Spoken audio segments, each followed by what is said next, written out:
Hello everyone, welcome back to Dentozen. Today I am here with my new video on pemphigus जिसको हम 3 parts में पढ़ने वाले हैं, part 1, 2 and 3.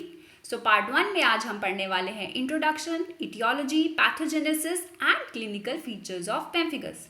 So before we start, please like my videos, subscribe my channel and hit the bell icon to stay updated about the new videos. You can also follow me on Instagram at Dentozen Insta for related content, Viva questions and many more updates. So let's start with pemphigus. Now pemphigus belongs to a group of diseases which is called vesiculobullous diseases. अब इसके ऊपर third year में question आता है oral pathology में, classification of vesiculobullous diseases and you have to describe pemphigus in detail. अब इसकी classification अब हम अलग वीडियो में पढ़ने वाले हैं और यहाँ पे हम पढ़ने वाले हैं पेम्फिगस के बारे में. सो पहले हम समझेंगे कि वेसिकल और बुल्ले का मतलब क्या होता है. So vesicle is any elevated lesion which contains fluid and it is less than 1 centimetre in diameter. जैसे हम यहाँ पे देख पा रहे हैं, सो ये स्किन के ऊपर या म्यूकोजा के ऊपर एलिवेटेड लीजन है जिसका डायमीटर 1 सेंटीमीटर से कम है और इसके अंदर फ्लूइड होता है. अगर यही लीजन थोड़ा सा और बड़ा हो जाए, मोर देन 1 सेंटीमीटर हो जाए, तो हम इसको बोलते हैं बुल्ला, जैसे कि हम यहाँ राइट साइड में देख पा रहे हैं. सो बेसिकली वेसिकल और बुल्ले दोनों में फ्लूइड होता है. सिर्फ जो फर्क है that is in the size, that is vesicle is under 1 centimetre in size and bulla is over 1 centimeter in diameter. According to Regzi, the size may be 0.5 centimeter for vesicle and greater than 0.5 for bulla. Now let's see what is pemphigus. अब ये जो pemphigus है ये group of diseases है. इसमें बहुत सारी diseases आती हैं like pemphigus vulgaris, pemphigus vegetans, foliaceus, erythematosus, paraneoplastic pemphigus and drug related pemphigus. So ये सारी की सारी जो डिजीजेज हैं ये वेसिकुलोबुलस डिजीजेज हैं. इनके अंदर वेसिकल्स बनते हैं और बुल्ले बनते हैं और ये दो एरियाज को अफेक्ट करती हैं, म्यूकोजा को और स्किन को. सो म्यूकोक्यूटेनियस हमारे म्यूकोजा को अफेक्ट करती हैं और स्किन को अफेक्ट करती हैं और इनका कारण है auto immunity. Auto immunity means हमारी बॉडी के सेल्स हमारे बॉडी के खुद के ही सेल्स को डिस्ट्रॉय करना शुरू कर देते हैं. सो यहाँ पे जो डिस्ट्रक्शन होती है वो एपिथेलियम के अंदर होती है. जैसा कि हम यहाँ देख पा रहे हैं, जो स्किन का एपिथेलियम है या ओरल कैविटी का एपिथेलियम है उसके सेल्स आपस में टूटने लगते हैं, एक दूसरे से अलग हो जाते हैं क्योंकि उनके अंदर एंटीजेंस पड़े हुए हैं जिसके अगेंस्ट एंटीबॉडीज बनती हैं. So it is an autoimmune disease. So now let's come to pemphigus vulgaris. जो लॉन्ग क्वेश्चन आता है वो पेम्फिगस वल्गैरिस पे आता है. नाउ इसका मीनिंग है पेम्फिक्स मीन्स बबल और ब्लिस्टर. सो जो वर्ड पेम्फिगस आया है वो ग्रीक वर्ड पेम्फिक्स से आया है जिसका मीनिंग है बबल और ब्लिस्टर. और जो वल्गैरिस है वो लैटिन वर्ड से आया है, उसका मतलब है कॉमन. सो पेम्फिगस वल्गैरिस इन सब में से कॉमन है. The term was given by Wichmann in 1791. It is an autoimmune mucocutaneous disease और इसके अंदर जो ब्लिस्टर बनता है, बुल्ला बनता है, वो एपिथेलियम के अंदर बनता है. So the term is intra epithelial, very very important, intra epithelial blister, क्योंकि एपिथेलियल सेल्स के बीच की जंक्शंस में एंटीजेंस पड़े हुए हैं जिसको एंटीबॉडीज आगे डिस्ट्रॉय कर देती हैं, जैसा हम यहाँ पे देख पा रहे हैं. सो ये एपिथेलियल सेल्स के एंटीजेंस, एपिथेलियल सेल्स के जो जंक्शंस हैं डेस्मोसोम्स, उनके अगेंस्ट एंटीबॉडीज आती हैं और सेल्स अलग हो जाते हैं, सेल्स के बीच की जंक्शंस टूट जाती हैं. So there is an important term which is called acantholysis. Lysis means break down. यहाँ जो सेल्स हैं उनके बीच की जंक्शंस टूट रही हैं, break down of intercellular junctions. So there is acantholysis. So ये क्यों हो रहा है? क्योंकि सेल्स के बीच जो डेस्मोसोम्स हैं, जो सेल्स की जंक्शंस हैं, उसके अंदर दो इंपॉर्टेंट प्रोटीन्स हैं, डेस्मोग्लिन 1 एंड डेस्मोग्लिन 3. और यही वो हमारे विलन्स हैं जो एंटीजन की तरह एक्ट कर रहे हैं, जिनकी वजह से ये सारी डिस्ट्रक्शन हो रही है. सो ये दो विलन्स डेस्मोग्लिन 1 और डेस्मोग्लिन 3 के अगेंस्ट एंटीबॉडीज आती हैं और इनको डिस्ट्रॉय कर देती हैं और सेल्स अलग अलग हो जाते हैं. Recently, a new antigen has also been implicated in the pathogenesis of pemphigus vulgaris, that is desmoglein 4. So यहाँ पे वाइवा क्वेश्चन आता है, what is the antigen in pemphigus vulgaris? Very very important viva question. So antigen here is desmoglein 1, desmoglein 1 and desmoglein 3. And the next related question would be where is the location of antigen. ये antigen पड़ा कहाँ पे है? ये antigen पड़ा है desmosomes के अंदर. So antigen is desmoglein 1 and desmoglein 3 and where is it located? In the desmosomes. So now let's see the epidemiology. Now this disease accounts for 1 to 5 cases per million population per year. ऐसा देखा गया है कि HLA class 2 alleles जिसमें होते हैं उनमें pemphigus होने के चांसेस ज़्यादा हैं. So there is a genetic predisposition. And a very interesting association is that ये डिजीज़ जो है ये एश्केनेज़ी ज्यूज़ में और जो पर्सनस हैं मेडिटेरियन या साउथ एशियन ओरिजिन में उनमें बहुत कॉमनली देखा जाता है. So that is another important viva question. So it is commonly seen in Jewish population. Now we come to the aetiology. Aetiology we already know. इसका cause है autoimmune. Antigens act कर रहे हैं फॉरेन एंटीजेंस की तरह. इसके अलावा कुछ फैक्टर्स हैं जो इसके होने के चांसेस बढ़ा देते हैं जिसको हम बोलते हैं एक्सोजीनियस फैक्टर्स और परपिचुएटिंग फैक्टर्स. बाहर से जो फैक्टर्स हैं या जो इसको इंक्रीज कर रहे हैं. So they can be dietary components like garlic, certain drugs, viruses, association with other autoimmune diseases like rheumatoid arthritis, lupus erythematosus and exposure to pesticides and estrogens. So जब ये सारे factors होते हैं तो पेम्फिगस होने के chances बढ़ जाते हैं. Now let's see the pathogenesis of pemphigus. हम ऑलरेडी पढ़ चुके हैं कि ये ऑटो इम्यून डिजीज़ है. इसके अंदर एपिथेलियम के अंदर जो एंटीजन्स पड़े हुए हैं दैट इज डेस्मोग्लिन एंटीजन. अब ये जो डेस्मोग्लिन एंटीजन है ये हमारे दो सेल्स के बीच की जो जंक्शंस होती हैं डेस्मोसोम्स उनके बीच में पड़ा हुआ है.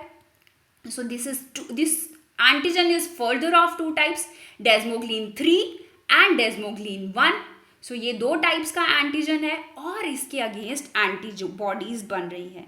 अब ये जो एंटीबॉडीज हैं mainly immunoglobulin G antibody along with immunoglobulin A antibody and complement यहाँ पर आ जाते हैं. जैसा कि हम यहाँ पे देख पा रहे हैं पिक्चर में ये एंटीबॉडीज हैं.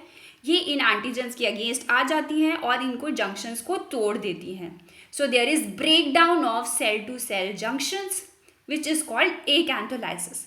तो यहाँ पे हम देख रहे हैं कि ये जो जंक्शंस टूटी हैं तो ये स्प्लिट जो बना है एक खाली स्पेस बन गया है.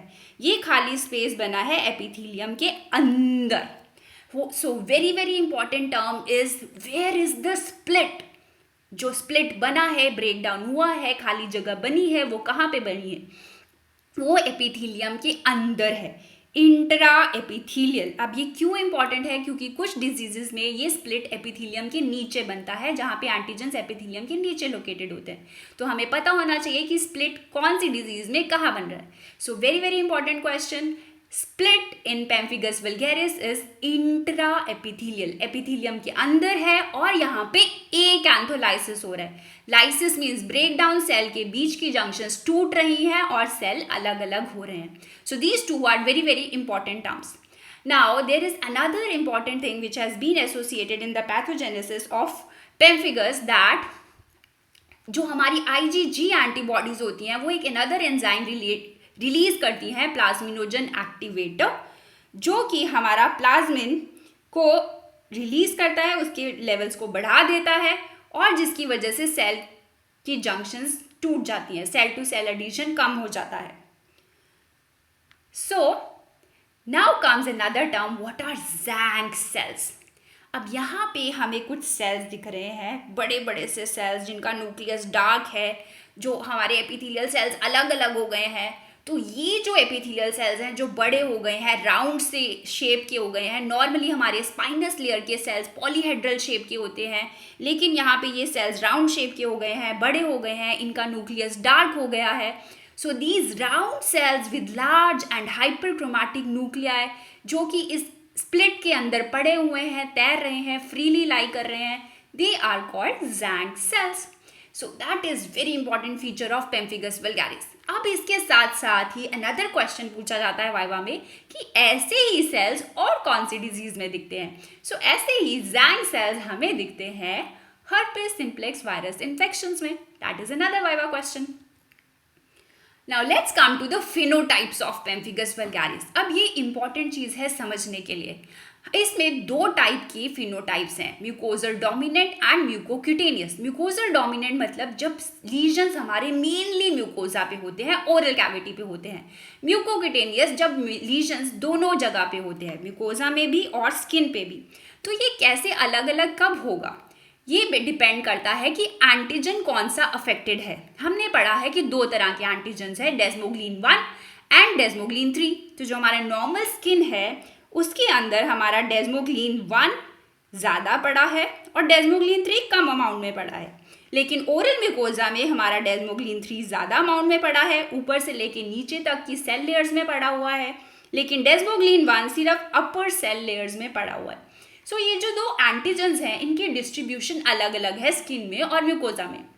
तो कौन सा एंटीजन के अगेंस्ट एंटीबॉडीज अफेक्ट करेंगी उस पर डिपेंड करेगा कि सिर्फ हमारा म्यूकोजा अफेक्ट हो रहा है या स्किन भी अफेक्ट हो रही है।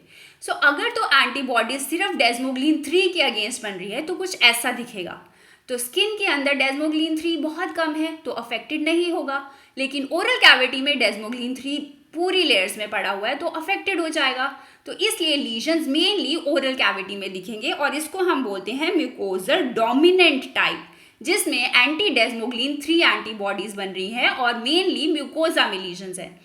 अगर हमारे एंटीजन डेस्मोग्लिन 1 है तो हमारे दोनों अफेक्ट होंगे, स्किन भी म्यूकोजा भी। तो उसमें दोनों जगह पे एंटीबॉडीज बनेंगी और दोनों जगह पे लीजन्स बनेंगे। So this type is called mucocutaneous type, जहाँ पे हमारी एंटीबॉडीज दोनों डेस्मोग्लिन 1 और डेस्मोग्लिन 3 के अगेंस्ट बन रही है। So these are the two types, that is mucosal dominant type and mucocutaneous type. Now let's come to the clinical features. अब ये जो पेम्फिगस है ये एल्डरली में होता है, about 4 to 6 decades of life. Gender predilection नहीं है, मेल्स और फीमेल्स में होने के चांसेस इक्वल हैं। Most commonly affected sites are skin and mucosa, that's why it's called mucocutaneous. हमारे म्यूकोजा या स्किन पे अल्सर्स बन जाते हैं, छाले बढ़ जाते हैं, जो क्रॉनिक लॉन्ग ड्यूरेशन से चलते रहते हैं, और वो अल्सर्स बनने से पहले वहाँ पे बनते हैं बुल्ले, बुल्ले जो कि हमारे फ्लूइड फिल्ड लीजन्स हैं। और ये जो बुल्ले हैं मोस्ट ऑफ द केसेस में ओरल कैविटी में पहले आते हैं। So oral mucosa is affected in 60% of the cases as first sign of disease. तो ये हमारे लिए as a dentist very very important point है, क्योंकि 60% केसेस में first sign of disease oral cavity में आ रहा है, स्किन लीजन्स होने से पहले, अबाउट 6 months to 1 year पहले ही ओरल कैविटी में लीजन्स आ रहे हैं। तो हमें इसको अगर डायग्नोज कर पाएँ तो हम इसको इंटरवीन कर सकते हैं। तो पहले हमें ये बुल्ले बनेंगे, और जब ये बुल्ले रप्चर हो जाएंगे, क्योंकि माउथ में हम खाना खाते हैं तो ये रप्चर हो जाते हैं और इनकी जगह पे अल्सर्स बन जाते हैं। So multiple thin walled vesicles and bullae are formed on skin and mucosa. They rapidly rupture, टूट जाते हैं, उनके अल्सर्स बन जाते हैं और बड़े बड़े एरियाज पे स्प्रेड कर जाते हैं। So let's see in the oral cavity. So these lesions, the most common site is buccal mucosa. ऐसा सोचा जाता है कि buccal mucosa में intercellular junctions कम होती हैं और वो easily टूट जाती हैं। So most of the lesions mostly affect the buccal mucosa. उसके अलावा हमारा जिंजाइवा भी अफेक्ट हो सकता है और पैलेट भी अफेक्ट हो सकता है। So basically यहाँ पे हमारे बुल्ले जो बने हैं वो रप्चर हो जाते हैं और वो बना देते हैं painful ulcers. They are very very painful, they bleeding होती है, पेशेंट को खाना खाने में दिक्कत होती है और ऐसे बड़े बड़े एरियाज बन जाते हैं जिनके अंदर हमें दिखता है कि जो एपिथेलियम है वो टूटने लगता है साइड से। So this is called shredding of epithelium at the periphery of the lesion. So this will appear as large denuded areas with ragged borders, जिनके फटे फटे से बॉर्डर्स हैं, बड़े बड़े एरियाज हैं, ब्लड टिंज्ड हो सकते हैं, अल्सर्स हो सकते हैं, these are shallow ulcers. So other sites which can be affected are ocular, eyes, nasal cavity, upper respiratory mucosa and anogenital mucosa. Now we come to the last part of this video, that is Nikolsky sign. Very very important viva question related to pemphigus. अब ये एक sign है, clinical sign, जो हम clinically इसको देख सकते हैं। जो हमारा वेसिकल या बुल्ला बना है, अगर हम उसकी साइड में प्रेशर लगाते हैं थोड़ा सा तो वहाँ से एपिथेलियम टूट जाता है। सो जेंटल ट्रैक्शन, थोड़ा सा प्रेशर लगाते हैं on clinically unaffected mucosa, very very important, unaffected, जहाँ पे वेसिकल या बुल्ला नहीं बना है। तो जहाँ पे वेसिकल या बुल्ला बना है उसकी साइड में एडजेसेंट एरिया पे जो नॉर्मल है वहाँ पे जब हम प्रेशर लगाते हैं तो वहाँ का एपिथेलियम टूट जाता है, स्ट्रिपिंग ऑफ एपिथेलियम। ये ऐसा इसलिए होता है क्योंकि बुल्ला के आसपास भी हमारा फ्लूइड पड़ा हुआ है, वेसिकल के अंदर, बुल्ला के अंदर फ्लूइड पड़ा हुआ है, और जैसे ही हम थोड़ा सा प्रेशर लगाते हैं तो एपिथेलियम ऊपर से टूट जाता है।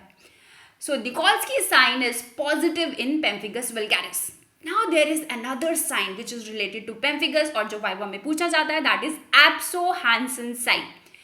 अभी हमने निकोल्स्की साइन में पढ़ा था कि साइड में प्रेशर लगा रहे हैं, लेकिन अगर हम बुल्ला के ऊपर प्रेशर लगाएं, डायरेक्टली ऑन द टॉप उसके ऊपर प्रेशर लगाएं, तो कभी कभी ये बुल्ला बड़ा हो जाता है, स्प्रेड कर जाता है। So Asboe Hansen sign is applying pressure to the intact bullae will result into the lateral fluid dissection. जो बुल्ला के अंदर फ्लूइड पड़ा है वो लैटरली स्प्रेड कर जाएगा और बुल्ला बड़ा हो जाएगा और स्प्रेड कर जाएगा लैटरल एरियाज में। So that is Asboe-Hansen sign. अब ये देखा जाता है इंट्राडर्मल डिजीजेज में, सब एपिडर्मल डिजीजेज में and toxic epidermal necrolysis. And इसके लिए अदर नेम्स हैं बुल्ला स्प्रेड फिनोमिना, क्योंकि यहाँ बुल्ला स्प्रेड हो रहा है, indirect Nikolsky sign and Nikolsky two sign. So that is very very important Viva question. So I hope you got the difference between Nikolsky sign and Abso-Hansen sign, and that is all for today's video. So stay tuned. If please subscribe my channel and tap the bell icon to keep you notified about the new videos, and also follow me on Instagram at DentoZenInsta. So see you in the next video. Till then, take care. Bye bye.